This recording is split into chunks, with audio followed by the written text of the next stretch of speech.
আসসালামু আলাইকুম। শুরু করছি অমৃত ভালোবাসি তোকে পর্ব ৩৩। লিখেছেন সালমা চৌধুরী। আবির দুর্বোধ্য দৃষ্টিতে মেঘের ক্রন্দনরত দৃষ্টতায় চেয়ে আছে। মেঘের নিরন্তর কান্নায় আবিরের হৃদয় ভেঙে চুরে তছনছ হয়ে যাচ্ছে। তবুও নিজেকে নিয়ন্ত্রণ করে শান্ত সুরে বলল, নিষ্করণ এই পৃথিবীতে হয়তো কেউ আছে যে তোকে তার পৃথিবী মনে করে। তোর সীমাপ্য তার মন অনুরোচিত হয়। খুঁজে দেখিস তার আশেপাশে এমন কেউ আছে যার যে তোর কণ্ঠস্বর শোনার জন্য প্রতিনিয়ত ছটফট করে। চিৎকার করে বললেই কেউ কারো আপন হতে পারে না। মেঘ কাঁদছে আর বিড়বিড় করে বলছে, সে কেউটা কি সারা জীবন কেউ হয়েই থাকবে? আবির মৃদু হেসে বলল, হয়তো না, সময় হলে ঠিকই আপন করে নিবে। মেঘ আর চোখে আবিরকে দেখে তাচ্ছিলের সুরে বলল, হ্যাঁ, তবে আমাকে নয়, হয়তো আমার লাশটাকে। আবির তেজপূর্ণ কণ্ঠে চিৎকার করলো, এক থাপ্পড় মারবো তোকে। কথাটা বলতে বলতে হাত উপরে তুলল আবির। ক্রুদ্ধ আঁখিতে চাইল মেঘের অভিমুখে। ক্রোধে আবিরের নাকের ডগা ফুলে উঠেছে। মেঘ কিছুটা সরে গিয়ে তাকালো আবিরের দিকে। ভয়ে হাত পা ঠান্ডা হয়ে যাচ্ছে। আবির সঙ্গে সঙ্গে হাত নামিয়ে নিল। মেঘ ভ্রু কুঁচকে ভেজা কণ্ঠে বলল, থামলেন কেন? এখন থাপ্পড় দিলে অনুভব করতে পারবো, লাশ হয়ে গেলে তো আর পারবো না। দেন। আবির আবারও চিৎকার করলো, মেঘ। আবির উঠে পাশে থাকা একটা কাঠের চেয়ারের শরীরের সর্বশক্তি দিয়ে লাথি মেরে রুম থেকে বেরিয়ে গেছে। মেঘ কিছুক্ষণ সে পথে নিশ্চুপ চেয়ে রইল। তারপর সোফার উপর দুই পা তুলে হাঁটুতে মুখ লুকিয়ে বসে আছে। মেঘ এখানে আসতে চাইছিল না, কিন্তু তানভীর জোর করে নিয়ে আসছে। এখানে আসার পর থেকে তানভীর, আসিফ আর আরিফ আড্ডায় মগ্ন হয়ে আছে। 10 মিনিটও হয়নি আবির এক গ্লাস শরবত নিয়ে আসছে। মেঘের মাথায় হাত রাখতেই মেঘ আঁতকে উঠেও তাকালো। আবির পাশে বসে শান্ত সুরে বলল, শরবতটা খা। মেঘ শক্ত কণ্ঠে বলতে চাইল, খাবো না, কিন্তু আবিরের আগ্নেয়গিরির লাভার ন্যায় লাল বর্ণের দু চোখ চোখ পড়তেই ভয়ে আর কিছু বলল না। শরবতের গ্লাস নিয়ে ঢকঢক করে গ্লাস ভর্তি শরবত শেষ করে ফেলল। আবির ধীরহস্তে মেঘের দু চোখ মুছে ঠান্ডা কণ্ঠে বলল, গায়ে হলুদের প্রোগ্রামে এসে এভাবে কাঁদলে মানুষ উল্টাপাল্টা ভাববে। এখন শান্ত হ, কিছুক্ষণ রেস্ট নে, পরে বাসায় গিয়ে আবার কাঁদিস। মেঘ আকুল কণ্ঠে শুধালো, আমি কাঁদলে আপনার বুঝি ভালো লাগে? আবির মনে মনে আওড়ালো, তোর চোখে পানি দেখলে কলিজা ফেটে যায় আমার। আবির এক পলক মেঘের দিকে তাকিয়ে উঠে চলে যাচ্ছে। মেঘ মলিন কণ্ঠে জিজ্ঞেস করলো, কিছু কি বলবেন না? আবির কোনো উত্তর না দিয়ে বেরিয়ে গেছে। আবিরের এমন আচরণে মেঘের বড্ড অভিমান হলো। আবির বেরিয়ে যেতে জান্নাত, আইরিন, মিম এক একে ডেকে গিয়েছে, কিন্তু মেঘকে কেউ এক চুলও নড়াতে পারেনি। আবির বাসা থেকে বেরিয়ে কোথায় যেন চলে গেছে। রাকিব ফোনের পর ফোন দিচ্ছে। আগামীকাল রাকিবের বিয়ে, কোথায় একটু আনন্দ করবে, কিন্তু বন্ধুর জন্য তারও উপায় নেই।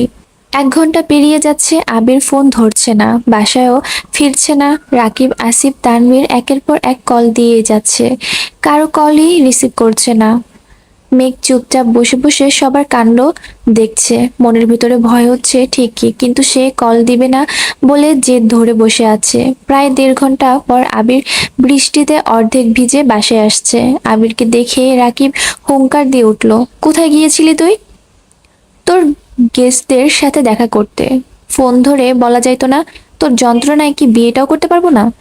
আবির মলিন হেসে বলল, সরি রে। রাকিব এবার গলার সুর নিচু করে জিজ্ঞেস করলো, কি হয়েছে আবির? আরে কিছু হয়নি। আবির রুমে ঢুকতেই মেঘের দিকে এক পলক তাকালো। আবিরকে রুমে ঢুকতে দেখি মেঘ পা নামিয়ে স্বাভাবিকভাবে বসেছে। আবির একটা চেয়ার টেনে একপাশে বসে পড়েছে।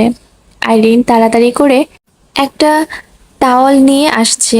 আবিরের অর্ধেক শরীর ভেজা। আইরিন স্বাভাবিক সুরে বলল, নাও মাথাটা মুছো, আমি আসিফ ভাইয়ার একটা শার্ট নিয়ে আসছি।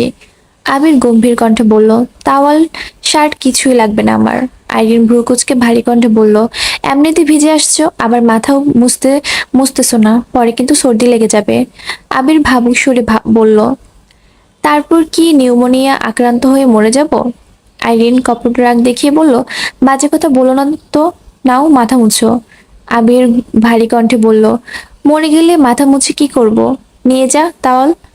মেঘ তড়িৎ বেগে বসা থেকে উঠে এসে আইরিনের থেকে তাওয়াল নিয়ে শক্ত কণ্ঠে বলল, আইরিন, একটা শার্ট নিয়ে আসো। আইরিন শার্ট আনতে চলে গেছে। মেঘ আবিরের চুল মুছতে মুছতে রাগী সুরে বলল, আমি কাউকে মরে যেতে বলিনি। এমন সময় রাকিব ওদের ডাকতে রুমে আসছে। এই দৃশ্য দেখে দু হাতে মুখ লুকিয়ে ঠাট্টার সুরে বলল, আমি মনে হয় ভুল রুমে চলে আসছি, এখন কি করব? আবির তপ্ত সুরে বলল, মাফ চা। মেঘ আবিরকে থামিয়ে স্বাভাবিক কণ্ঠে বলল, আপনি ঠিক রুমে এসেছেন, ভেতরে আসুন। রাকিব ঠাট্টার সুরে আবারও বলল, বন্ধু, আমার ভুল হয়ে গেছে, মাফ করে দিস।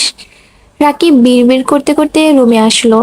যে জীবনে এমন যত্ন পেলাম না, সেই জীবনের প্রতি ধিক্কার জানাই।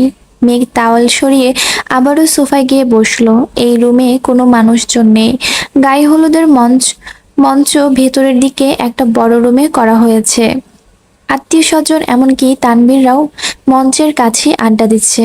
মেঘের ভালো লাগছে না বলে এই রুমে এসে বসেছিল। মেঘের জন্য আবিরও এই রুমেই এসে বসেছে। রাকিব মঞ্চে যায়, আবার একটু পর পর আবির মেঘকে নিতে আসে। আইরিন আসিফের একটা শার্ট মেঘকে দিয়ে চলে গেছে। মেঘ শার্ট এগিয়ে দিয়ে স্বাভাবিক কণ্ঠে বলল, এটা পরে আসুন। শার্ট পরে কি হবে? মরে গেলে তো লাশই হয়ে যাব। মেঘ এবার অগ্নি দৃষ্টিতে তাকালো। মেঘের ইচ্ছে করছিল আবিরের মুখ চেপে ধরতে, কিন্তু পারল না। রাকিব রুম থেকে বেরিয়ে যেতে যেতে রাগী সুরে বলল, 5 মিনিটের মধ্যে তোদের নাটক শেষ করে যদি ভিতরে না আসিস, তাহলে তোদের দুটাকে মেরে আমি কাল জেলে চলে যাব। মেঘ মৃদু হেসে বলল, তাহলে রিয়া আপু কি করবে? কি আর করবে, জেলখানার বাহিরে বসে কাঁদবে। তোমরা তো আর কোনো উপায় রাখতেছো না। আবির গম্ভীর কণ্ঠে বলল, মুখটা বন্ধ করে যা, আমরা আসতেছি। আবির পাঞ্জাবি খুলে সেকেন্ডের মধ্যে শার্ট পরে ফেলেছে। মেঘ আবিরের ভেজা পাঞ্জাবি হাতে নিয়ে কপাল গুটিয়ে প্রশ্ন করলো, আপনি কোথায় গিয়েছিলেন আর এত ভিজলেন কিভাবে? আবির সুরনেত্রে তাকিয়ে মৃদু হেসে বলল, তোর না হওয়া শ্বশুর আর তার ছেলেটাকে দেখতে গিয়েছিলাম। আবির রুম থেকে বেরিয়ে যাচ্ছে। মেঘ নিঃশব্দে হেসে প্রশ্ন করলো, পছন্দ হয়েছে? আবির ঘাড় ঘুরিয়ে চাপা সুরে বলল, খুব। মেঘ মিটিমিটি হাসছে। এতক্ষণ যাবৎ মনের কোণে জমে থাকা অভিমানগুলো মুহূর্তে গায়েব হয়ে গেছে। বিকেলে মেহমান না আসার কারণটা মেঘ এখন খুব ভালোভাবেই বুঝতে পেরেছে। চোখ মুখ মুছে ঠোঁট প্রশান্তির হাসি নিয়ে মঞ্চে গেল। মিম মেঘকে দেখে জিজ্ঞেস করলো, মন ভালো হয়েছে তোমার? হুম। এখন কিভাবে ভালো হলো? মেঘ মিমের কানের কাছে বিড়বিড় করে বলল, আমাকে আজ যাদের দেখতে আসার কথা ছিল, আবির ভাই তাদের। মিম আতঙ্কিত কণ্ঠে শুধালো, কি করেছে? মেঘ মেকি সুরে বলল, তেমন কিছু না, তুই বুঝবি না। মেঘকে হাসি খুশি দেখে সবাই স্বস্তির নিঃশ্বাস ফেলছে। ফুপ্পি আগেও কয়েকবার মেঘের কাছে যেতে চেয়েছিল, কিন্তু জান্নাত যেতে দেননি, কারণ ফুপ্পি মেঘকে বোঝাতে গেলে দেখা যাবে দুজনেই কেঁদে একাকার অবস্থা করে ফেলবে। ছেলের শ্বশুর বাড়িতে এসে শাশুড়ি কাঁদছে, বিষয়টা আত্মীয়রা ভালো চোখে নিবে না, তাই জান্নাত ওনাকে মেঘের কাছে যেতে দেননি। প্রায় 2-3 ঘন্টা গায়ে হলুদের প্রোগ্রাম ছিল। বাহিরে ঝুম বৃষ্টি হচ্ছে, সাথে বজ্রপাত। আলী আহমদ খান আবিরকে কল দিলেন। আবির রিসিভ করে বলল, হ্যাঁ আব্বু বলো। কি করছিস? এখন খাবো, খেয়েই বের হব। আলী আহমদ খান ঠান্ডা কণ্ঠে বললেন, যদি থাকার সমস্যা না থাকে তাহলে আজ রাতটা ওখানেই থেকে যা। দিনের অবস্থা খুবই খারাপ, কখন কোন অঘটন ঘটে বলা যায় না। আজ আসার দরকার নেই। আচ্ছা ঠিক আছে। আবির সবাইকে জানিয়ে দিয়েছে। গভীর রাতে সবাই একসঙ্গে খেতে বসেছে। মেঘের প্রচন্ড মাথা ব্যথা করছে। সারাদিন যাবৎ কাঁদতে কাঁদতে এখন মাথা ব্যথার চোখ মেলতেই পারছে না। খেতে ইচ্ছে করছে না। আবিরের জোরাজুরিতে কোনো রকমে অল্প খাবার খেয়ে ওষুধ খেয়ে ঘুমিয়ে পড়েছে। মেঘ, মিম, আইরিন সবাই এক রুমে শুয়েছে। মাঝরাতে কারো কান্নার শব্দে হঠাৎই করেই মেঘের ঘুম ভেঙে গেছে। একে অপরিচিত জায়গা, আশেপাশে সব অন্ধকার। কান্নার শব্দ ধীরে ধীরে বাড়ছে। মনে হচ্ছে কোনো ছেলে কাঁদছে। মেঘের মনে আতঙ্ক আর কৌতূহল দুটোই বাসা বেঁধেছে। ধীরে ধীরে শোয়া থেকে ফ্লোরে পা রাখতেই কোনো মানুষের পায়ে পা লাগলো। অমনি মেঘ লাফ দিয়ে উঠছে। তারপর মনে পড়লো রাকিব ভাইয়ার 2-3টা কাজিন রাতে এই রুমে শুয়েছিল। মেঘ ভয়ে ভয়ে রুম থেকে বের হলো। 2টা রুম পরে একটা রুমে আলো জ্বলছে, সেটা সোফার রুম, আর সেই রুম থেকেই কান্নার শব্দ আসছে। মেঘ বুক ফুলিয়ে শ্বাস ছেড়ে নিজেকে ধাতস্থ করে পা বাড়ালো সেই রুমের উদ্দেশ্যে। যত এগিয়ে যাচ্ছে পুরুষালী কণ্ঠের কান্নার শব্দ তত বেশি তীব্র হচ্ছে। আশপাশে দু একজনের চাপা সুর ভেসে আসছে। মেঘ রুমের দরজায় দাঁড়াতেই চমকে উঠল। ফুপ্পি সোফায় বসে আছেন, আবির ফ্লোরে হাঁটু গেড়ে বসে ফুপ্পির উড়োতে মাথা রেখে হাউমাউ করে কাঁদছে। আবিরের আশেপাশে তানভীর, অন্য পাশে আসি ফ্লোরে বসে আবিরকে শান্ত করার চেষ্টা করছে। ফুপ্পি আবিরের মাথায় হাত বুলিয়ে দিচ্ছে আর আবির অঝরে কাঁদছে। জান্নাত আসিফের পাশে সোফায় বসা। হঠাৎ দরজায় মেঘকে দাঁড়ানো দেখে জান্নাত হিমশীতল কণ্ঠে ডাকলো, মেঘ, তুমি এখানে? মেঘের দৃষ্টি আবিরের পানে। মেঘের বুকের ভেতরটা ছলাৎ ছলাৎ করছে। আবির ভাইকে এভাবে কাঁদতে দেখে কাদম্বিনীর দম বন্ধ হয়ে আসছে, হৃদস্পন্দন থেমে গেছে। জান্নাতের মুখের মেঘের নাম শুনে আবির সহ সবাই আটকে উঠল। মেঘ রুমে ঢুকতে ঢুকতে আর্তনাদ করে উঠল, কি হয়েছে ওনার? আবির চোখ মুছে সঙ্গে সঙ্গে রুম থেকে বেরিয়ে গেছে। আবিরের পেছন পেছন তানভীরও বেরিয়েছে। মেঘ আবারও জিজ্ঞেস করলো, আবির ভাইয়ের কি হয়েছে বুপি? উনি কাঁদছিলেন কেন? ফুপ্পিও ভেতরে ভেতরে কাঁদছেন। আসিফ স্বাভাবিক কণ্ঠে বলল, তেমন কিছু হয়নি, এমনি মন খারাপ লাগছিল। তোমার তোমার না মাথা ব্যথা? যাও ঘুমাও গিয়ে। মেঘ একবার ফুপ্পিকে দেখছে, আবার আসিফ ভাইয়াকে দেখছে, আবার জান্নাত আপুকে দেখছে। আসিফ আবারও বলল, ঘুমাতে যাও মেঘ। জান্নাতের চোখে চোখ পড়তে সে ইশারা দিল। মেঘ আবারও এসে রুমে শুয়েছে, কিন্তু কোনোভাবে ঘুম আসছে না। চোখের সামনে বারবার আবিরের কান্নারত মুখমণ্ডল ভেসে উঠছে। মনের আকাশ অমাবস্যার ন্যায় ঘুটঘুটে অন্ধকার হয়ে গেছে। কোথাও এক বিন্দু আলোর ছিটি ফোঁটাও নেই। আবির কোনো কেন কাঁদছিল, কি হয়েছে কিছুই বুঝতে পারছে না। বুকের ভেতর ভীষণ রকমের যন্ত্রণা হচ্ছে। রুমে অফুরন্ত বাতাস থাকা সত্ত্বেও মেঘ বুক ভরে নিঃশ্বাস নিতে পারছে না। মনে হচ্ছে কিছু একটা গলা চেপে আছে। এপাশ ওপাশ হাঁসফাঁস করতে করতে মেঘ আবারও ঘুমিয়ে পড়েছে। সকালে নাস্তা করে আবিররা বাসার উদ্দেশ্যে বেরিয়ে পড়েছে। তানভীর গাড়ি চালাচ্ছে। আবির চোখ বন্ধ করে পাশের সিটে বসে আছে। মেঘ আবিরকে জিজ্ঞেস করার সুযোগ খুঁজছে, কিন্তু কোনোভাবেই পাচ্ছে না। আবির আর তানভীর বাসায় এসে শাওয়ার নিয়ে রেডি হয়ে দুপুরের দিকে আবারও বেরিয়েছে। রুমে শুয়ে বসে কোনোভাবেই মন টিকছে না মেঘের। বন্যাকে কল দিয়ে কিছুক্ষণ কথা বলেছে, তবুও মন স্থির হচ্ছে না। মেঘ নিচে আসতেই আলী আহমদ খান জিজ্ঞেস করলেন, তোমরা বিয়েতে যাওনি? মেঘ আস্তে করে বলল, যেতে ইচ্ছে করছিল না। শরীর খারাপ? না। আলী আহমদ খান মেঘকে খানিক দেখে মোলায়েম কণ্ঠে বলল, কি নিয়ে এত দুশ্চিন্তা করো? মেঘ মৃদু হেসে বলল, দুশ্চিন্তা করি না বড় আব্বু। আলী আহমদ খান ধীর কণ্ঠে বললেন, আম্মু, এক কাপ চা করে দিতে পারবে? এখনই নিয়ে আসছি। আপনি চিনি কম খান? বলল, হ্যাঁ আমি কম খাই। মেঘ মলিন হেসে বলল, জানি বড় আব্বু, ঠিক আছে আমি নিয়ে আসছি। মেঘ কিছুক্ষণের মধ্যে এক কাপ চা নিয়ে আসছে। আলী আহমদ খান এক চুমুক চা খেয়ে হেসে বলল, মাশাল্লাহ, চা খুব ভালো হয়েছে। মেঘ মাথা নিচু করে বিড়বিড় করে বলল, চা ভালো না লাগলে সত্যি কথা বলতে পারেন, আমি কিছু মনে করব না। এখানে বসো। মেঘ চুপচাপ পাশের সোফায় মাথা নিচু করে বসেছে। আলী আহমদ খান ভারী কণ্ঠে বলে উঠলেন, শোনো, কোনো কিছু ভালো না লাগলে আমি যেমন সরাসরি বলতে পারি, তেমন ভালো হলে প্রশংসাও করতে পারি। চাটা সত্যি ভালো হয়েছে। তার থেকেও বড় বিষয়, তোমার বড় আম্মুর সাহায্য ছাড়া তুমি প্রথমবার আমার জন্য এত ভালো চা করেছো, তার জন্য ধন্যবাদ। আপনাকেও ধন্যবাদ বড় আব্বু। আলী আহমদ খান ধীরকণ্ঠে শুধালেন, আম্মু, তোমার কি মন খারাপ? বড় আব্বুর ধীরকণ্ঠে বলা কথাটা মেঘের মন গলে গেছে। চোখ ছলছল করছে, মাথা তুলে তাকাতে পারছে না। ঠোঁটে জোর করে ধরে রাখা মিথ্যে হাসিটা আর ধরে রাখতে পারছে না। মেঘ ঢোক গিলে শীতল কণ্ঠে বলল, না। মেঘ আর বসে থাকতে পারল না। চিবুক নামিয়ে সিঁড়ি দিয়ে উঠে নিজের রুমে চলে গেছে। গত রাত থেকে অস্থির হয়ে থাকা মনটা ক্ষণে ক্ষণে কেঁপে উঠছে। আবির আর তানবীর বেশ রাত করে বাসায় ফিরেছে। ততক্ষণে সবাই গভীর ঘুমে আচ্ছন্ন। আবির সকালে উঠে কোথায় বেরিয়েছে। আজ আবিরদের বাসায় সবার দাওয়াত। মেঘ যেতে না চাইলেও সবার জোরাজুরিতে বাধ্য হয়ে যাচ্ছে। মেঘ দূর থেকে রিয়া আপুকে দেখছে। মেয়েটাকে জান্নাত আপুর বিয়েতে দেখেছিল, তখন সে রাকিব ভাইয়ার প্রেমিকা ছিল। আজ সে বউ বসে বেশে বসে আছে। মেঘ মনে মনে আওড়ালো, পূর্ণতা পাওয়ার ভালোবাসাগুলো একটু বেশি সুন্দর হয়। রাকিব ভাইয়ার 7 বছরের ভালোবাসা আজ পূর্ণতা পেয়েছে। কত ঝড়ঝাপটা পেরিয়ে ওনারা এক হতে পেরেছেন, এটা শুধু ওনারাই জানেন। আমি তো 1 বছরের পরিশ্রান্ত হয়ে গেছি। 7 বছর ধৈর্য রাখা আমার পক্ষে অসম্ভব। রাকিব ভাইয়া আর রিয়া আপু, আপনাদের ভালোবাসা আজীবন বেঁচে থাকুক। হঠাৎ মেঘের নজর পড়ল রিয়া হাতের ইশারায় মেঘকে ডাকছে। মেঘ সহসা এগিয়ে গেল। রিয়া বসা থেকে উঠে মেঘকে জড়িয়ে ধরল। আকস্মিক ঘটনায় মেঘ বেশ আশ্চর্য হলো। রিয়া শান্ত সুরে বলল, আবির ভাইয়া হেল্প না করলে আমাদের বিয়েটা হতোই না। ভাইয়াকে অনেক ধন্যবাদ। মেঘ কপাল ভাঁজ করে জিজ্ঞেস করলো, ওনাকে ধন্যবাদ? ওনার ধন্যবাদ আমাকে কেন দিচ্ছেন?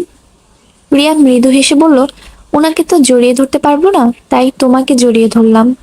রিয়া অপ্রতিভ কণ্ঠে আবারও শুধালো, বাই দ্য ওয়ে, আবির ভাইয়াকে জড়িয়ে ধরার অনুমতি কি তুমি কোনো মেয়েকে দিবে? মেঘ সঙ্গে সঙ্গে চোখ গোল করে তাকালো। বুকের ভেতরের ক্রোধটা দীর্ঘ নিঃশ্বাস হয়ে বেরিয়ে আসলো। ক্রোধিত কণ্ঠে বলল, না। রিয়া মেঘের দুগালে হাত রেখে মোলায়েম কণ্ঠে জানতে চাইল, আবির ভাইয়াকে খুব ভালোবাসো, তাই না? মেঘের বুকের ভেতরটা মোচড় দিয়ে উঠেছে, দু চোখ ছলছল করছে। মেঘ সঙ্গে সঙ্গে চোখ নামিয়ে নিয়েছে। রিয়া ঠোঁটে হাসি রেখে বলল, এই মেঘ, একদম কাঁদবে না। তোমার আবির ভাই দেখলে আমার সর্বনাশ করে ফেলবে। কেন? রিয়া ঢোক গিলে নিজেকে সংযত করে বলল, ভাববে আমি তোমাকে বাজে কথা বলেছি। মেঘ হুট করে প্রশ্ন করে বসলো, আপু, আবির ভাইয়া কোথায় জানেন? ওনার কি হয়েছে বলতে পারবেন? কি হয়েছে সঠিক তো জানি না, তবে ওদের কথোপকথন শুনে মনে হয়েছে ভাইয়া কোনো বিষয় নিয়ে খুব বেশি ডিপ্রেশনে আছে। কি বিষয় সেটা বলতে পারবো না গো। ওরা দুই বন্ধু এমন ধাতু দিয়ে তৈরি যা শেয়ার করবে না, তা পেটে বোম মারলেও বলবে না। তুমি সাবধানে থেকো আর ভাইয়ার যত্ন নিও, যদিও আমি জানি তুমি খুব কেয়ারিং। মেঘ কপাল গোটালো। এমন সময় রাকিব এসে বলল, কি ব্যাপার, আমার অবর্তমানে আমাকে নিয়ে কি আলোচনা চলছে? রিয়া ঠাট্টার সুরে বলল, আহা, আসছে আমার সেলিব্রিটি গো, তাকে নিয়ে আমাদের আলোচনা করতে হবে? রাকিব সহসা বলল, আমাকে নিয়ে আলোচনা না করলে কি হবে? আমার বন্ধুকে নিয়ে ঠিকই করছো, বলো করনি? রিয়া ভেঙচি কেটে বলল, হ্যাঁ করেছি তো। আমার বন্ধু সেলিব্রিটি হলে তার বেস্ট ফ্রেন্ড হিসেবে আমিও সেলিব্রিটি। ও আচ্ছা, এই নিয়ম কবে থেকে চালু হলো? আজ এই মুহূর্ত থেকে। মেঘ তাদের খুনসুটি দেখছে আর হাসছে। রাকিব হঠাৎ মেঘের দিকে তাকিয়ে বলল, এই মেঘ, তুমি তো কিছুই খেলে না, তাড়াতাড়ি খেতে যাও, আবির তোমার জন্য না খেয়ে অপেক্ষা করছে। মেঘ উদ্বিগ্ন কণ্ঠে জিজ্ঞেস করলো, আবির ভাই কখন এসেছেন? অনেকক্ষণ। মেঘ দ্রুত ছুটছে। রিয়া রাকিবের দিকে তাকিয়ে প্রশ্ন করলো, তুমি না কিছুক্ষণ আগে বলে গেলে ভাইয়া আসেনি? আরে মাত্রই আসছে। তাহলে মেঘকে অনেকক্ষণ বললা কেন? আবিরের প্রতি মেঘের এই উদ্গ্রীবটা দেখতে খুব ভালো লাগে। আবির বলতেই মেয়েটা অজ্ঞান। রিয়া ফোঁস করে শ্বাস ছেড়ে গম্ভীর কণ্ঠে বলল, তোমরা দুই বন্ধু শুধু মেয়েদের কষ্ট দিতে পারো, তাই না? মেয়েটা আবির ভাইয়ের জন্য এত পাগল, তারপরও ভাইয়া কিছু বলে না কেন? মেঘের 1 বছরের ভালোবাসা দেখি তুমি হতাশ, অথচ আবির কতগুলো বছর যাবৎ নিজের সাথে নিজের লড়াই করে চলছে, সে তো বলবা? মেঘকে ছুটতে দেখে দেখে আবির কপাল গুটিয়ে ধীর কণ্ঠে জিজ্ঞেস করলো, এভাবে ছুটছিস কেন? আপনি কোথায় ছিলেন? একটু কাজ ছিল। খাসনি শুনলাম, কেন? আবির কপট দুষ্টামি সুরে বলল, পেটের 3 ভাগ যদি রাগ, জেদ আর অভিমানে ভরে থাকে, বাকি 1 ভাগে তো পানিই থাকে, তাহলে আর খিদা লাগবে কেন? মেঘ উষ্ট উল্টে বিড়বিড় করে বলল, মোটেই না, সবাই খেয়েছে, তুই খাসনি কেন?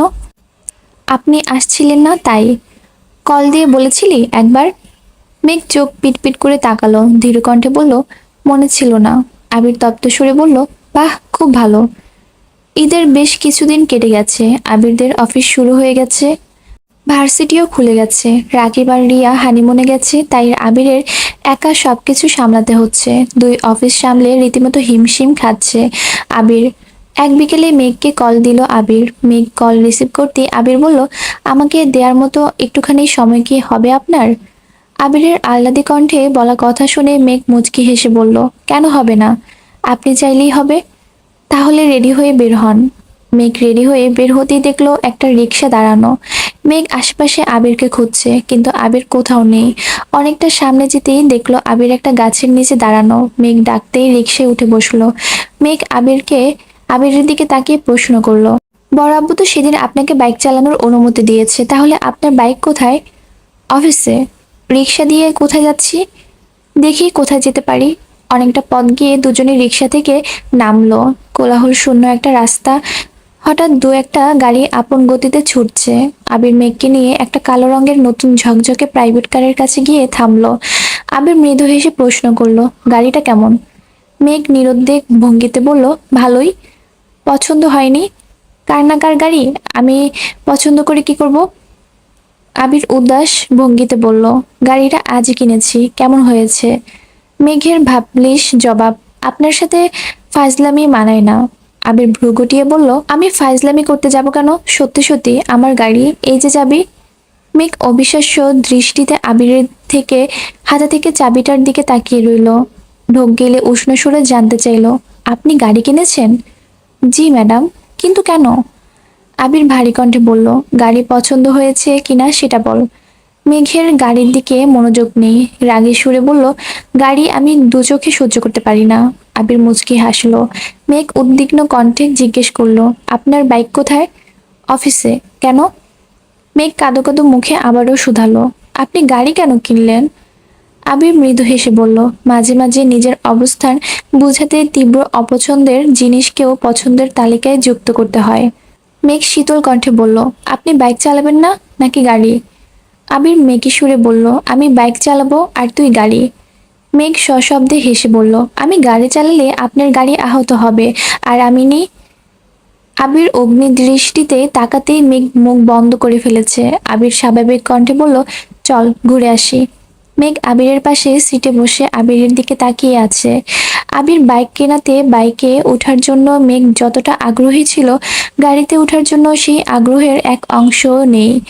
ইট পাথরের শক্ত দেয়ালের মতোই খানবাড়ির প্রতিটা মানুষ পাষাণ হয়ে যাচ্ছে। সবাই সবার আপন হওয়ার সত্ত্বেও মাঝে মাঝে নিষ্ঠুর মানবের ন্যায় আচরণ করে। আলী আহমদ খান একটা দুটা গাড়ি কিনেছেন, ইকবাল খান নিজের টাকায় আলাদা বাড়ি কিনেছেন, অবশেষে আবিরও গাড়ি কিনেছে। এ যেন প্রতিযোগিতা চলছে, নিজেদের অবস্থান যাচাই এর প্রবল প্রতিযোগিতা। আবির হঠাৎই মেঘের দিকে তাকিয়ে প্রশ্ন করলো, গাড়ি কিনেছি বলে রাগ করেছিস? মেঘ মলিন সুরে বলল, না, রাগ করিনি। তাহলে এত রাগ করে আছিস কেন? মেঘ এবার ঠান্ডা কণ্ঠে বলল, একটা কথা জিজ্ঞেস করি? বল। রাকিব ভাইয়ের গায়ে হলুদের রাতে আপনি কেঁদেছিলেন কেন? বেশ কিছু সময় নিশ্চুপ থেকে আবির তপ্ত সুরে বলল, নিজের করা ভ্রান্তিগুলো অতর্কিত বুকের ভিতর প্রদীপ্ত আগুনের উত্তাপ সৃষ্টি করলে সংস্রবার চেষ্টাও পর নিজেকে অবিচলিত রাখা যায় না। মেঘ কিছুই বুঝতে পারিনি, তাই প্রত্যুত্তরে কিছু বলতেও পারল না। ঘণ্টাখানেক মেঘকে নিয়ে ঘুরে অবশেষে রাস্তার একপাশে গাড়ি থামালো আবির। আশেপাশে অনেক মানুষ। মেঘ আবিরের দিকে তাকিয়ে প্রশ্ন করলো, আমরা এখানে কেন আসছি? এমন সময় মিনহাজ আর তামিম এগিয়ে আসছে। ওদের দেখে মেঘ গম্ভীর কণ্ঠে বলল, আমি এখানে থাকবো না। আবির মেঘের হাত ধরে আটকে দিল। মিনহাজ আর তামিম এগিয়ে এসে কোমল কণ্ঠে বলল, সরি ভাই। আবির মৃদু হেসে দুজনের সাথে হ্যান্ডশেক করতে করতে বলল, কোনো ব্যাপার না। মেঘ রাগে কটমট করছে। আবির এত স্বাভাবিকভাবে কথা বলছে দেখে মেঘের আরো বেশি রাগ হচ্ছে। মিনহাজ আর তামিম আবিরের সাথে টুকিটাকি কথা বলছে, আর মেঘ ভেতরে ভেতরে ফুঁসছে। হঠাৎ কেউ একজন পেছন থেকে মেঘের চোখ ধরে। মেঘ চোখে হাত রেখে বোঝার চেষ্টা করলো। অমনি বলল, বন্যা। বন্যা চোখ ছেড়ে দিয়ে সামনে এসে বলল, হ্যাঁ বেবি। পেছন দিকে মিষ্টিরাও বেরিয়ে আসছে। সবাইকে দেখে মেঘের মন আবারও খারাপ হয়ে গেছে। আবির স্বাভাবিক কণ্ঠে বলল, মেঘ, যা হয়েছে সব ভুলে যা। একটা সময় পর পরিবার থেকেও বন্ধুরা আপন হয়। তুই এখন সেই সময় আছিস, সামান্য বিষয় নিয়ে রাগ করে থাকিস না প্লিজ। মেঘ রাগে ফোঁস করে বলল, ওইটা সামান্য বিষয় ছিল না, আর আমার কোনো বন্ধুর প্রয়োজনও নেই। আবির শান্ত সুরে বলল, প্লিজ মেঘ, এত রাগ করে থাকিস না। মিষ্টি, মিনহাজ, তামিম কানে ধরে সরি বলছে। মেঘ তবুও মুখ ফুলিয়ে রেখেছে। মেঘ রাগে কটকট করে বলল, আপনি বাসায় না গেলে আমি একাই চলে যাব। মিনহাজ আর তামিম কাঁদো কাঁদো মুখ করে বলল, তোর পায়ে ধরলে মাফ করবি আমাদের? মেঘ রাগী সুরে বলল, না, তোরা তোদের মতো থাক, আমি আমার মতো থাকবো। আবির মেঘকে নিজের দিকে ঘুরিয়ে মোলায়েম কণ্ঠে বলল, আমি চাই না আমার কারণে তুই তোর বন্ধুদের সাথে এমনভাবে সম্পর্ক নষ্ট করে দিস। ওইটা শুধুই একটা অ্যাক্সিডেন্ট ছিল, আর কিছুই না। ওখানে কারো দায় ছিল না। বোঝার চেষ্টা কর, তুই নিজেকে আর কষ্ট দিস না প্লিজ। আমি পারবো না, আমি ভুল করেছি, আমি আমার ভুলের শাস্তি হিসেবে নিজেকে একা করেছি, আমি একাই থাকবো। আবির ঠান্ডা কণ্ঠে বলল, আমার কথা মানবি না? মেঘ এবার থামলো, চোখ ছোট করে আবিরের দিকে তাকিয়ে রাগী সুরে বলল, আপনি ওদের সাথে মিশার জন্য এত জোর করছেন কেন? আবির মলিন হেসে বলল, জানি না, কিন্তু আমি চাই তুই ওদের সাথে আগের মতো চলাফেরা কর। তুই আমার কথা মানবি কিনা বল। মেঘ কিছুক্ষণ চুপ থেকে গম্ভীর কণ্ঠে বলল, আমি ওদের সাথে কথা বললে আপনি যদি খুশি হন তাহলে আমি কথা বলবো। ধন্যবাদ। আবির সবার থেকে বিদায় নিয়ে চলে গেছে। আড্ডা দেওয়া শেষ হলে নিতে নিতে আসবে। মেঘরা কিছুটা এগিয়ে গিয়ে শান্তশিষ্ট জায়গায় দেখে বসলো। মিষ্টি উদগ্রীব হয়ে বলল, সরি মেঘ, আমাদের করা দুষ্টামিতে এত বড় বাঁশ খাবো ভাবতেই পারিনি, প্লিজ মাফ করে দে। তামিম গম্ভীর কণ্ঠে বলল, আসলে আমাদের জায়গা থেকে যেটাকে ঠিক মনে হয়েছিল আমরা সেটাই করেছি, কিন্তু আমাদের করা কাজটা যে ভুল ছিল সেটা বুঝতেই পারিনি। বন্যা গম্ভীর কণ্ঠে বলল, আমি বহুবার তোদের সাবধান করেছিলাম, তোরা আমার কথা পাত্তেই দিসনি। তোদের জন্য তানভীর ভাইয়ার কাছে কত বকা যে খেতে হয়েছে আমার, এর দায় কে নিবে? মিনহাজ গলা খাকারি দিয়ে বলল, আসলে আমাদের সেদিন তোর কথা শোনা উচিত ছিল, একমাত্র তুই ঠিক ছিলি। মিষ্টি বলে উঠল, বন্যা মেঘের ব্যাপারে বরাবরই ঠিক থাকে, আমরাই বারবার ভুল প্রমাণিত হই। আসলে আমরা মেঘের সত্যিকারের বন্ধু না। ডিপার্টমেন্ট পরিচয়, হয়তো 4 বছর একসঙ্গে পড়ব, তারপর যে যার মতো সব ভুলে চলে যাব, কিন্তু বন্যা, সে কিন্তু সেই স্কুল জীবন থেকে মিমের সাথেই আছে। মেঘ কেমন, ওর ইচ্ছে পছন্দ অপছন্দ সবকিছুই বন্যা সবচেয়ে বেশি জানে, অথচ আমরা বন্যার কথা না শুনে নিজের মায়া দেখিয়ে উল্টো বিপদে পড়লাম। তামিম গম্ভীর কণ্ঠে বলল, সত্যি বন্যার মতো বান্ধবী পাওয়া ভাগ্যের বিষয়। মেঘ বলল, সেই ঘটনার পর আমিও বুঝেছি বন্যা ছাড়া আমার আর কোনো বন্ধু নেই যে সত্যি আমার ভালো চায়। মিষ্টি খানিক থেমে আবারও বলল, এই মেঘ, বন্যা তো তোর বেস্ট ফ্রেন্ড, তাই না? হুম, একমাত্র বেস্ট ফ্রেন্ড। ছোট থেকে অনেক বান্ধবী হারিয়েছি, কিন্তু বন্যা সবসময় আমার পাশেই ছিল, আর এখনো আছে। আল্লাহ বোধহয় চান আমরা সবসময় একই সাথে থাকি। বন্যা হেসে বলল, হ্যাঁ, এই জন্যই তো দুজনে এক সাবজেক্টে চান্স পেয়েছি। মিষ্টি মেঘের দিকে তাকিয়ে ধীর কণ্ঠে বলল, মেঘ, তুই চাইলে তোদের সম্পর্কটা সারা জীবন এমন রাখতে পারবি। কিভাবে? মিষ্টি মোলায়েম কণ্ঠে বলল, বন্যাকে তানভীর ভাইয়ের সঙ্গে বিয়ে দিয়ে দিলে বন্যা তোর ভাবি হয়ে যাবে, তাহলে তোদের সম্পর্ক আজীবন এমনই থাকবে ইনশাল্লাহ। বন্যা চেঁচিয়ে উঠল, জীবনেও না, পাগলের মতো কথা বলিস না। মেঘ কিছুক্ষণ চুপ থেকে হঠাৎ বলল, সত্যি তো, আমি এটা কোনোদিন ভাবিনি কেন? মেঘ বন্যার দিকে তাকিয়ে মুচকি হেসে বলল, বেবি, তুমি কি আমার ভা? বন্যা মেঘের মুখ চেপে ধরে রাগে সরে বলল, আপনি যাকে অফারটা দিচ্ছেন সে আপনার তার ছেঁড়া অফার শোনার জন্য একদম প্রস্তুত নয়, সরি। মেঘ নিজের মুখ থেকে বন্যার হাত সরিয়ে লম্বা করে শ্বাস নিয়ে বলল, আমি যা চাই তাই পাই, তোকে আমার ভাবি হিসেবে চাইছি, ইনশাল্লাহ সেটাও পেয়ে যাব। বন্যা হুংকার দিয়ে উঠল, তোর আজগুবি ইচ্ছে পূরণ হওয়ার নয়। মেঘ মুখ ফুলিয়ে কপাল গুটিয়ে শুকনো নেত্রে বন্যার দিকে তাকিয়ে আছে। সাদিয়া বলে উঠল, পূরণ হওয়ার নয় কেন? তুই কি অন্য কাউকে পছন্দ করিস? বন্যা কিছু বলার আগে মেঘ গর্জে উঠে বলল, না, বন্যা কাউকে পছন্দ করে না, আর করবেও না, করলে শুধু আমার ভাইয়াকেই করবে। এরই মধ্যে মিনহাজ বলল, মেঘ, তুই এতদিনে একটা সঠিক সিদ্ধান্ত নিয়েছিস। আমরা আজ আছি কাল নেই, কিন্তু তোর ভাবি করে নিলে বন্যা সারা জীবন তোর পাশেই থাকবে। বন্যার নাকের ডগা লাল বর্ণ ধারণ করেছে, রাগে চোখ মুখ আগুনের মতো হয়ে গেছে। চল শক্ত করে বন্যা বলল, তুই আর কথা বলিস না, ভণ্ড কোথাকার। সেদিন তো খুব করে বলেছিলি, কার এত সাহস যে মেঘের গায়ে হাত তুলবে, আমি দেখব মেঘকে বাঁচাবে কে। পরে কোথায় ছিল বাঁচানোর ক্ষমতা? আবির ভাইয়ার এক ধমক খেয়ে তো স্তব্ধ হয়ে গিয়েছিলি। মিনহাজ ঢোক গিলে উষ্ণ সুরে বলল, ধমক খেয়ে স্তব্ধ হইনি, অন্য কারণে হয়েছিলাম। সাদিয়া জিজ্ঞেস করলো, কি কারণে?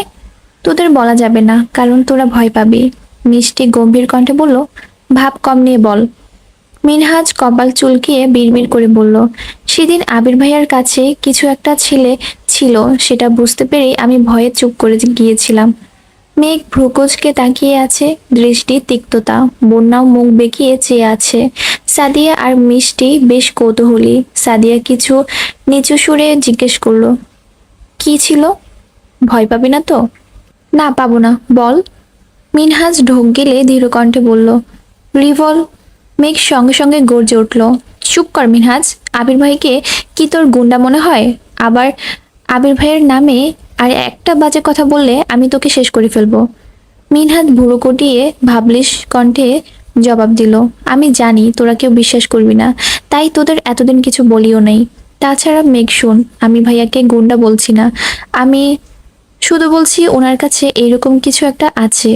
বন্যা ফোঁস করে বলল, বাজে কথা বলিস না মিনহাজ।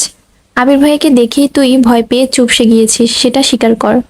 মিনহাজ গম্ভীর কণ্ঠে বলল, ওনাকে দেখে ভয় পাইলে হয়তো ভয়ে পালাইয়াই যাইতাম, না হয় শুরু থেকে চুপ করে স্ট্যাচুর মতো দাঁড়িয়ে থাকতাম। কিন্তু তোদের মনে হচ্ছে আছে কিনা জানি না, আমি কিন্তু ঠিকই কথা বলতে এগিয়ে গিয়েছিলাম। ওনার ধমক খেয়ে থামছি ঠিক, কিন্তু আমার নজর ছিল ওনার হাতের দিকে।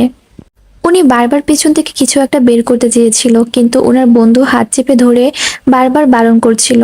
আমি যতবার মাথা নিচু করে দাঁড়িয়েছিলাম ততক্ষণ শুধু সেদিকে তাকিয়েছিলাম। মেঘ অবিশ্বাস্য কণ্ঠে বলল, তুই বললি আর আমি বিশ্বাস করে ফেললাম? জীবনেও না। বিশ্বাস করতে হবে না, যেদিন সচক্ষে দেখবি সেদিন আমার এই কথাটা মনে করিস, তাহলেই হবে।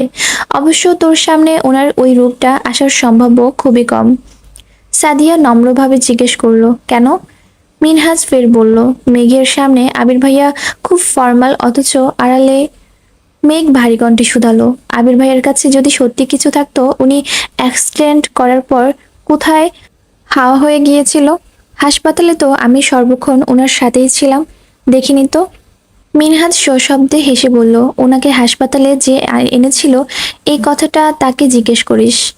মেঘ কপাল কুঁচকে ভাবছে, সেদিন মেঘরা হাসপাতালে যাওয়ার আগে আবিরকে রুমে পাঠিয়ে দেওয়া হয়েছিল। তাছাড়া তানবীর ভাইয়াও সেখানে ছিল না। তাহলে কি মিনহাজের বলা কথাই সত্যি? মেঘ নিজের মাথায় নিজে গাঁটটা মেরে মনে মনে মনে বিড়বিড় করলো, আমি কি ভাবছি এসব? বন্যা মেঘকে এক পলক দেখে ধমকের সুরে বলল, চুপ করবি? তোদের আজে বাজে কথা শুনে ইচ্ছে করছে ওই লাঠিটা দিয়ে তোর মাথায় মারি। তামিম এবার করুণ সুরে বলল, হ্যাঁ, একেবারে মেরে ফেল। কপালে কোনো কোনো ফেরে যে তোদের দুইটার সাথে বন্ধুত্ব হয়েছিল একমাত্র আল্লাহ ভালো জানেন। একজন 3 দিন বন্দি। মিনহাজ তামিমকে গুঁতা দিয়ে তামিম চুপ করে গেছে। বন্যা ততক্ষণে জিজ্ঞেস করলো, এই মিনহাজ, তখন 3 দিন তোরা কোথায় ছিলি? কি হয়েছিল তোদের সাথে? সেসব বলা বারণ। সাদিয়া ঠাট্টা সুরে বলল, মায়ের কেমন খেয়েছিলি? তামিম আস্তে করে বলল, শুরুটা অশুভ হলেও শেষটা খুব উৎকৃষ্ট ছিল, মনে রাখার মতো। মিষ্টি হালকা ধমকের সুরে বলল, আগের কাহিনী বাদ দে, আজকের দিনে আয়। বন্যা, এবার তুই কিছু বল। বন্যা রাগী কণ্ঠে বলল, আমি নতুন করে কিছু বলতে চাই না। মেঘ আমার বেস্ট ফ্রেন্ড, আমি সারা জীবন বেস্ট ফ্রেন্ড হিসেবেই ওকে সাপোর্ট করব, ইনশাল্লাহ। মেঘ রাগান্বিত কণ্ঠে বলল, এমন বহু বেস্ট ফ্রেন্ড দেখেছি যারা শুরুর দিকে একে অপরকে ছাড়া বাঁচে না, প্রয়োজন শেষে কিংবা দুজনের দূরত্ব বেড়ে গেলে যোগাযোগ বন্ধ হয়ে যায়, চোখের আড়াল থেকে ধীরে ধীরে মনের আড়ালও হয়ে যায়। আমি তেমন সম্পর্ক চাই না। আল্লাহ যেহেতু আমাদের এত বছর একসাথে রেখেছেন, আশা করব বাকি জীবনও রাখবেন। আজ এই মুহূর্তে তোদের সাক্ষী রেখে বন্যাকে আমি আমার ভাবি হিসেবে স্বীকৃতি দিয়ে যাচ্ছি। বন্যা এখন চাইলেও আমার ভাইয়াকে ছাড়া কাউকে ভালোবাসতে পারবে না। বন্যা আমার ভাবি, আজ থেকে আমি বন্যাকে ভাবি ডাকবো, এটাই ফাইনাল। বন্যা গম্ভীর কণ্ঠে বলল, সব বিষয়ে পাগলামি করিস না, এটা সম্ভব না মেঘ। মেঘ শক্ত কণ্ঠে বলল, সম্ভব অসম্ভব আমায় বলতে হবে না, আমি এত কিছু শুনতেও চাই না। তুই আমার ভাবি মানে ভাবি, এ বিষয়ে আমি আর একটা কথাও শুনতে চাই না। বন্যা কপাল গুটিয়ে মেঘকে দেখছে। মেয়েটা একদমে কথাগুলো বলে শেষ করে ঘন ঘন নিঃশ্বাস ছাড়ছে। মেঘ ইদানিং শান্ত সুরে কথা বলে কাউকে মানাতে না পারলে ততক্ষণে আবিরের মতো শক্ত আর সাবলীল ভঙ্গিতে নিজের ইচ্ছাকে অন্যের উপর চাপিয়ে দেয়। আজও তাই করছে। মেঘের উপর এমন পাগলামিতে বন্যা বরাবরই অভ্যস্ত। কিছুদিন আগে আবিরের মুখে ভালোবাসি শুনতে উঠে পড়ে লেগেছিল। সেই ঝামেলা মিটলো কিনা আবারও আরেক পাগলামিতে মেতেছে। মেঘকে যে যা বলে যদি ওর সেটাকে ঠিক মনে হয় তাহলে সেটা নিয়েই হইচই শুরু করে। এতদিন যা কিছু নিয়ে হই হুল্লোড় করুক না কেন, আজ মেঘের পাগলামির মূল কেন্দ্রবিন্দু হচ্ছে বন্যা। তানভীরের প্রতি বন্যার কোনো কালই তেমন আগ্রহ ছিল না। মেঘকে করা শাসন দেখে বন্যা ভীত হয়ে থাকতো। তানভীর বাসায় থাকলে কখনো মেঘের বাসায়ও যেত না।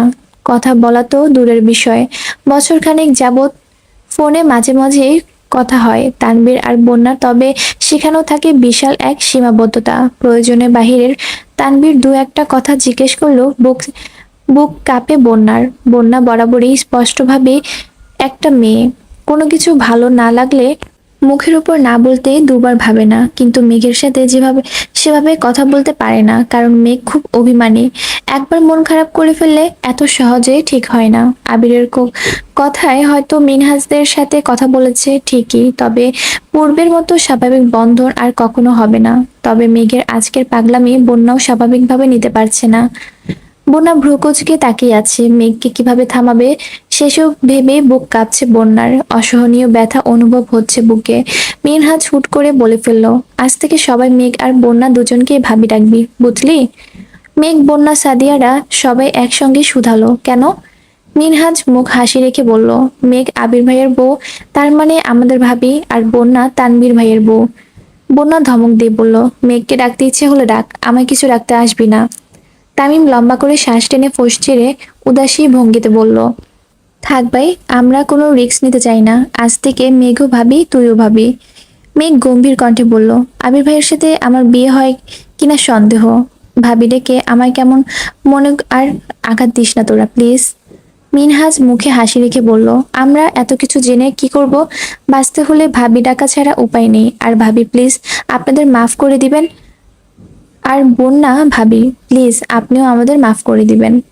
বন্যা রাগে ফুঁসতে ফুঁসতে বলল, আমাকে একদম ভাবি ডাকবি না। মেঘ পাগলামি করছে, সাথে তোরাও শুরু করেছিস।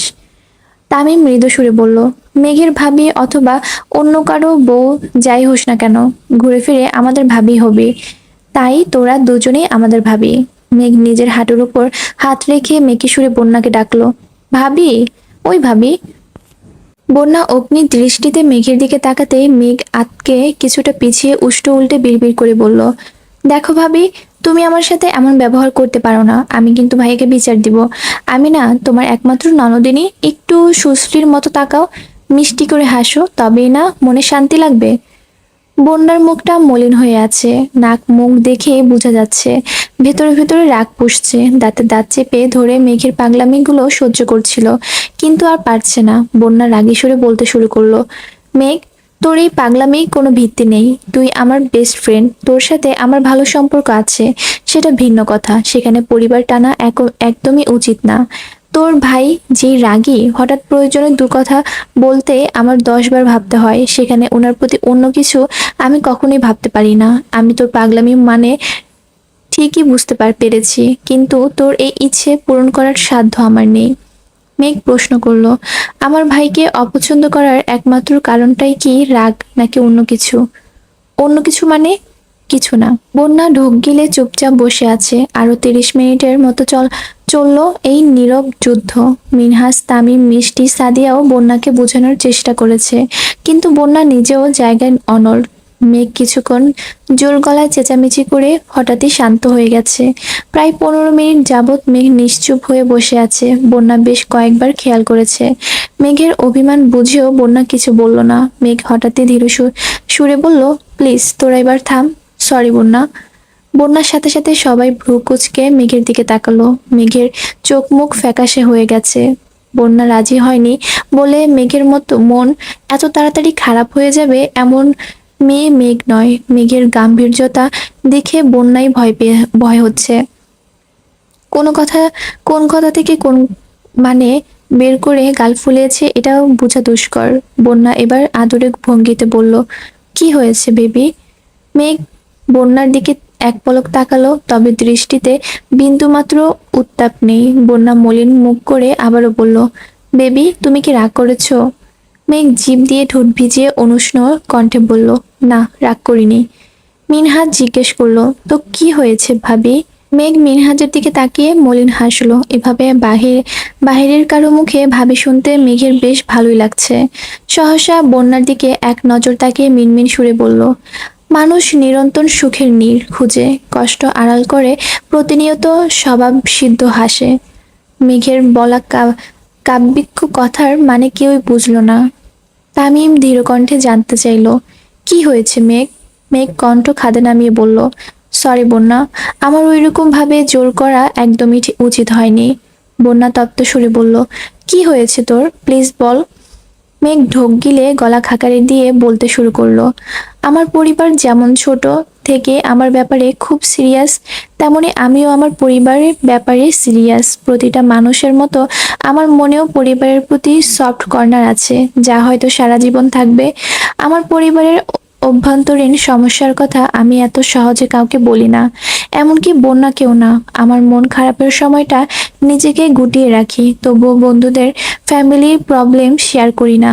আবির ভাই ব্যতীত বাসার সবার সাথে আমার খুব ভালো সম্পর্ক।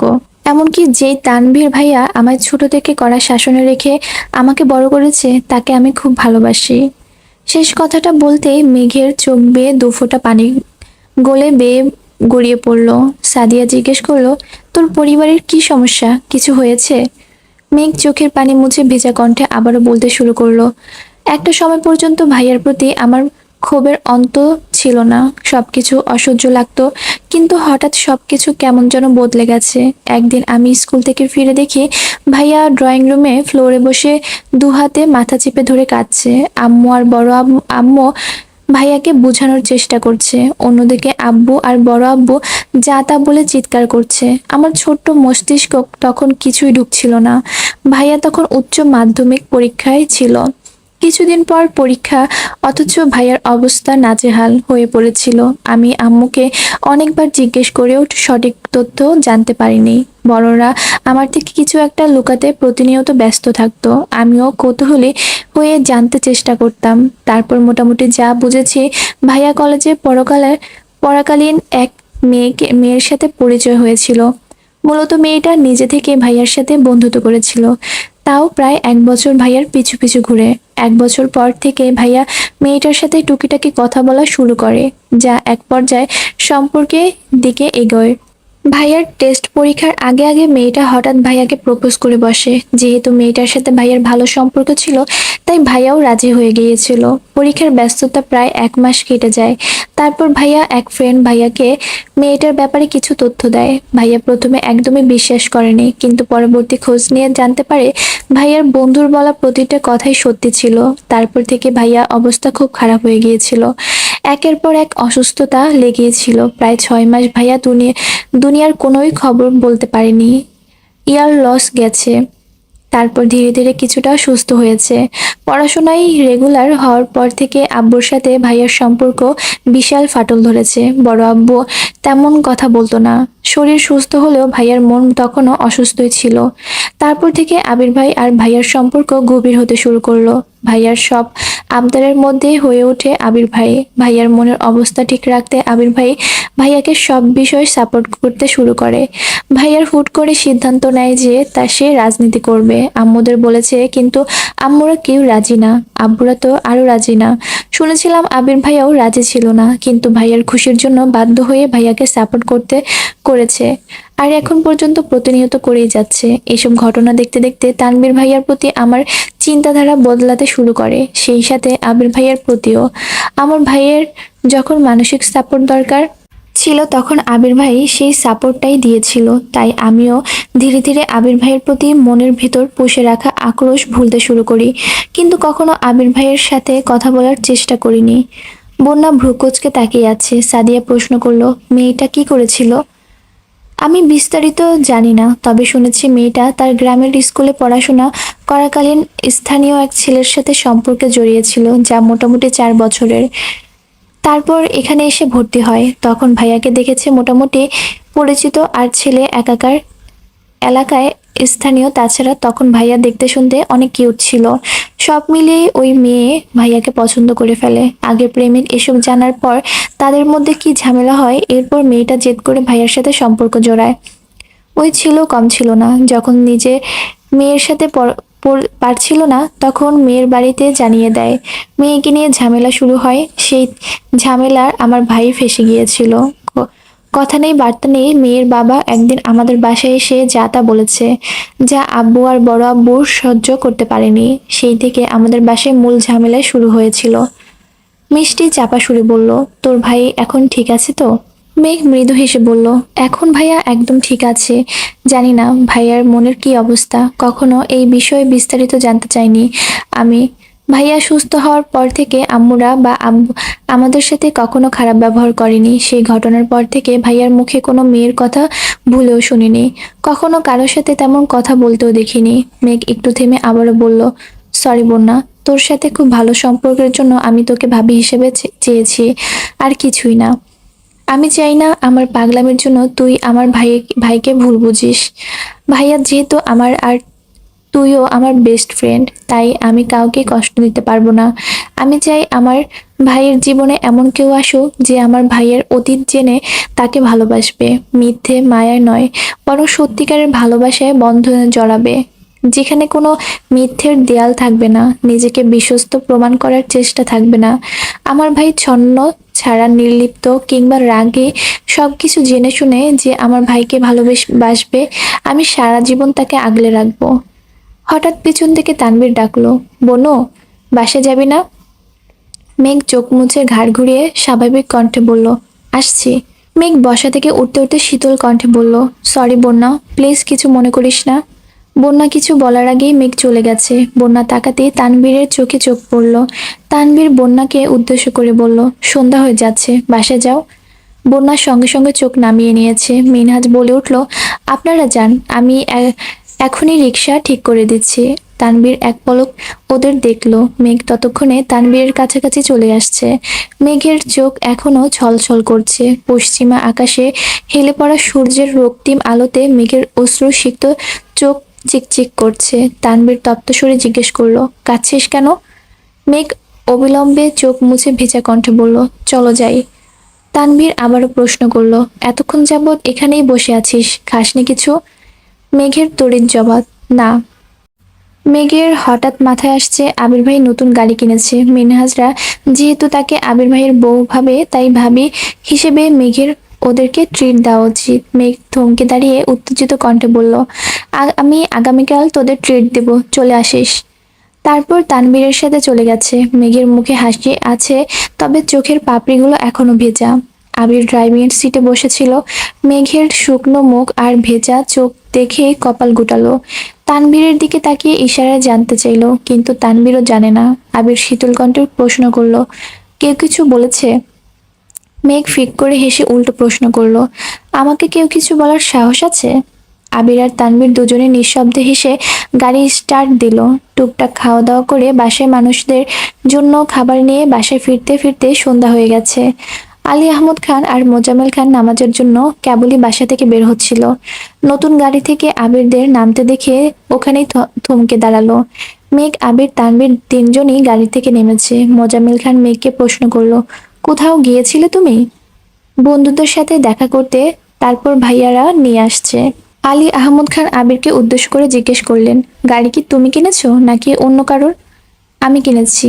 মোজাম্মেল খান গম্ভীর কণ্ঠে বললেন, বাড়িতে তিনটা গাড়ি থাকা সত্ত্বেও অ্যাকাউন্ট থেকে টাকা তুললে নিজস্ব গাড়ি কেনার কোনো মানে নেই।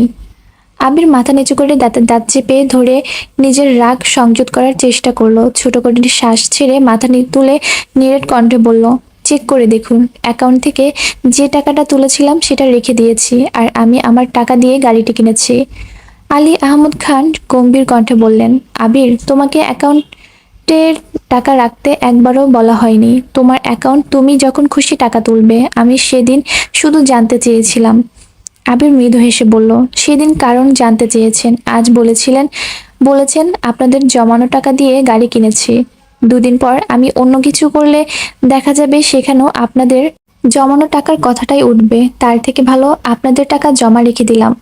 আলী আহমদ খান ভারী কণ্ঠে শুধালেন, নিজের যোগ্যতা প্রমাণ করছো?